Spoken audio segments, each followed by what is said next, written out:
I've got to say, on their watch, the club has been an unmitigated disaster for basically a decade. So the view is that they want to make this club the Magpies again. You cannot do that, at least until I believe 2030. They got funding for Leichhardt. They got funding for Campbelltown, right? I think they got 100 million for Campbelltown. Shane Richardson and Barry O'Farrell made that happen, not Holman Barnes Group. Yeah. If I'm Jarome Luai or his manager, I am not removing a single clause. I'm keeping every clause because I have no faith, no trust in this football club. If I'm Perth right now, I'm picking up the phone and ringing Jarome Luai's agent. I'm saying, mate, that club's a basket case. Come over here, we'll look after you. Saw a photo of Wayne Bennett and Phil Gould at a lunch in Sydney. They are about to appear as the next contestants on Love Island. What's doing? What? Welcome to the Code NRL show. I'm Dave Riccio, and with me as always is the great Brent Reid.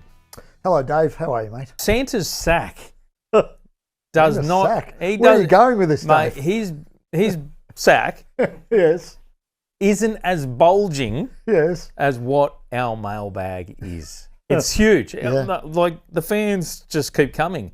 Can you chill out? It's December. Like, I know you love your rugby league. They love it, mate. They love it, Dave. Paul from Camden. Oh, Tigers Heartland. Tell me my club, the West Tigers, aren't imploding again. Paul, I'd love to be able to tell you that isn't the case. Ready? No, it's a disaster, Dave. As you said, there was a bit blue sky this year. They didn't win the wooden spoon for the first time in, 4 years or so.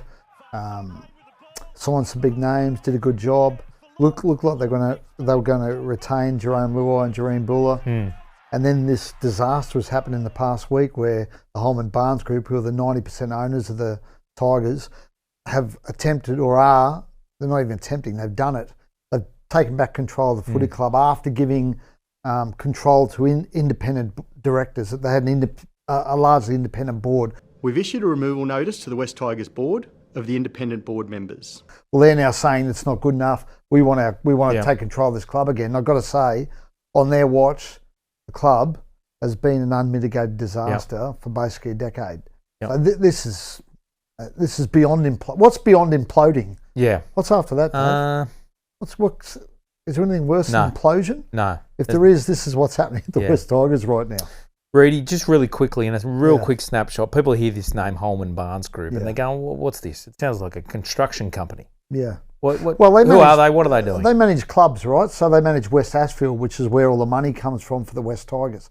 And when Balmain hit financial trouble a while back, the Holman Barnes Group basically bailed them out, gave them 10% share. So the Balmain's only got 10% of the West Tigers. 90% is West Ashfield, the Holman Barnes Group, which is effectively, they've got a relationship with the Western Suburbs Magpies.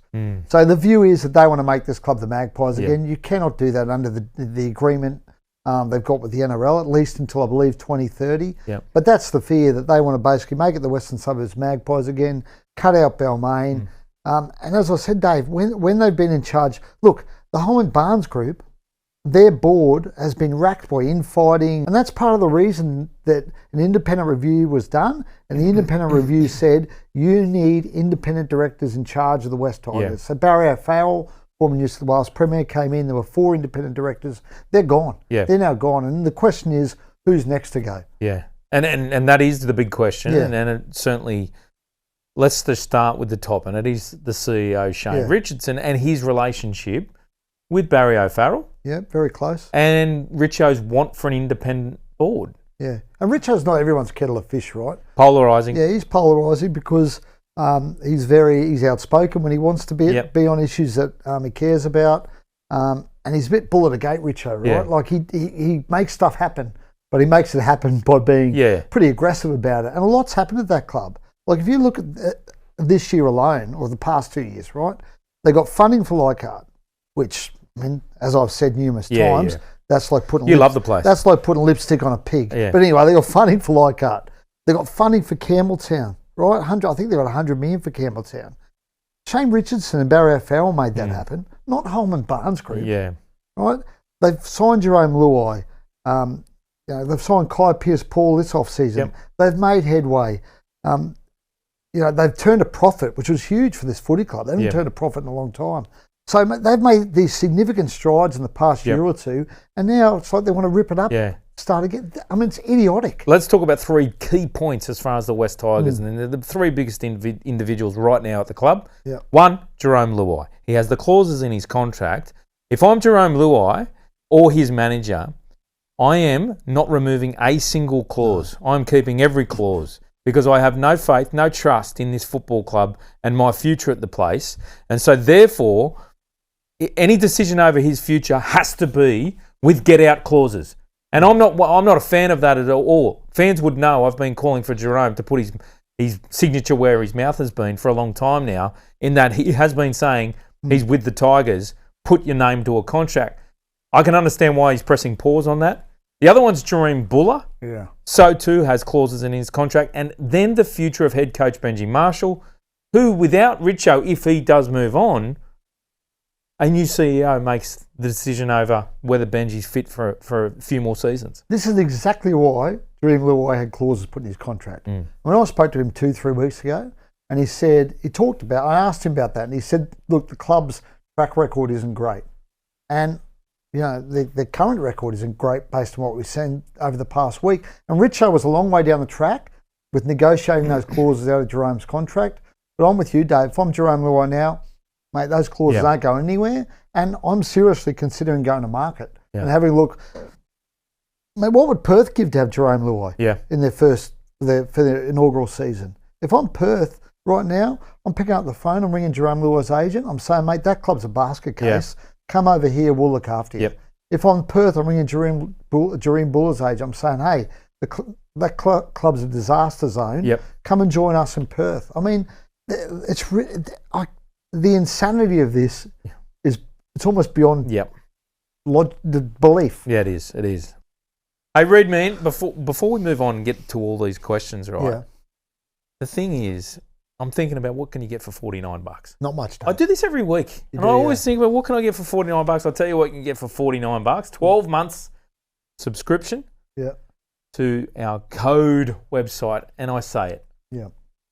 Breaking news, feature stories, the very first video as far as training sessions are concerned for all our entire team on the ground as far as covering rugby league is concerned. Reed, man, what are you getting for $49? Not much, Dave. It's Christmas time. I've been on the Black Friday sales and even the Black Friday sales, nothing for $49. I'm trying to buy my kids some clothes for Christmas, a T-shirt, what, $49, good luck. And remember to hit the link in the description below. Moving on, let's got another question here from David. Are my Canberra Raiders... Where's Dave from? Is he from no, Dave doesn't say where he's from.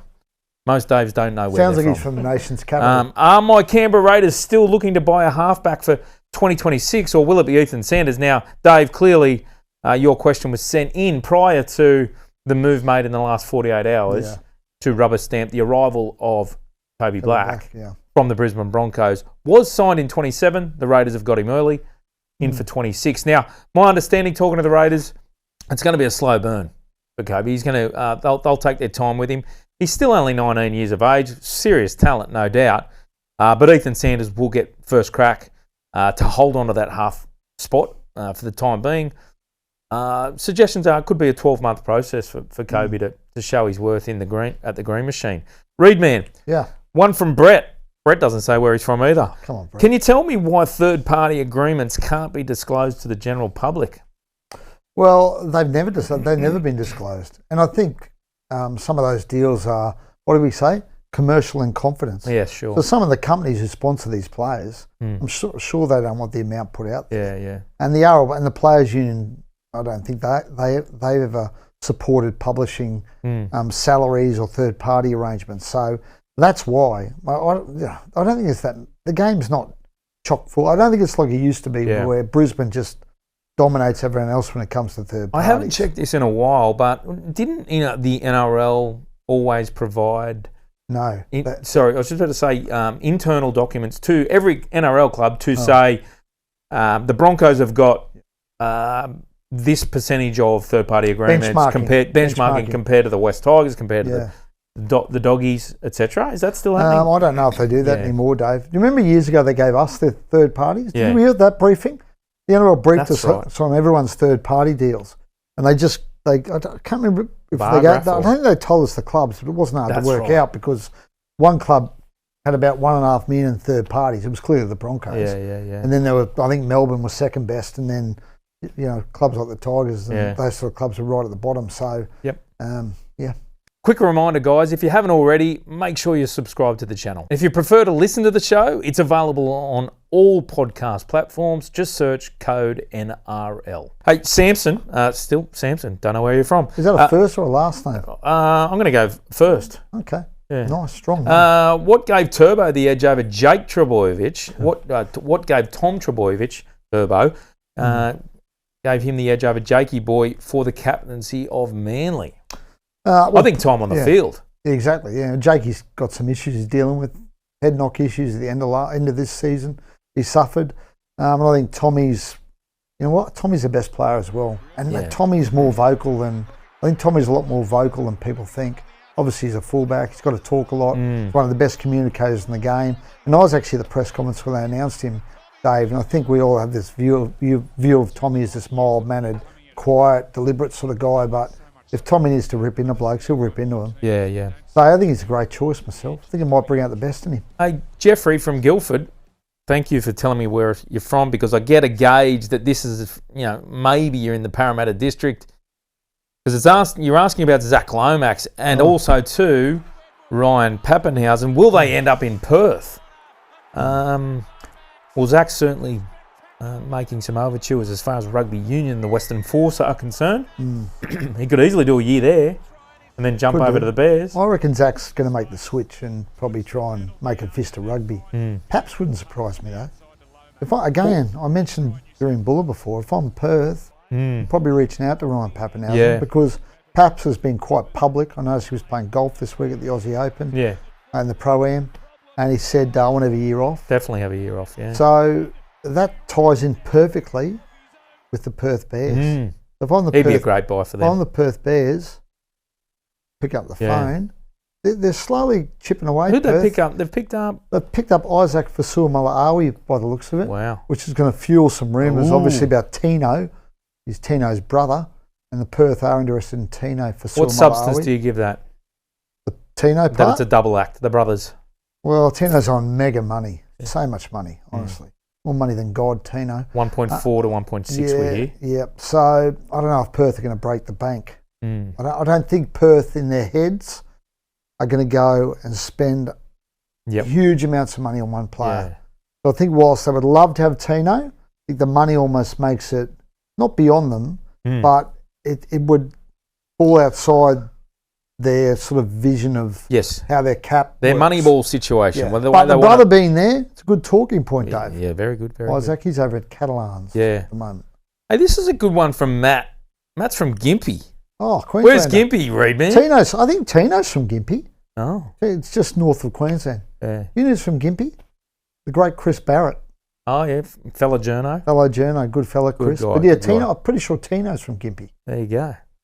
This is good from Matty. Hey, I saw a photo. I saw a photo of Wayne Bennett and Phil Gould at a lunch in Sydney. They are about to appear as the next contestants on Love Island. What's doing? What? They looked pretty close. You know what? Can I tell you something? Do you watch Love Island? No. My wife and I watch it religiously. Oh, well, every night. That's our couch time. Nude? Watching.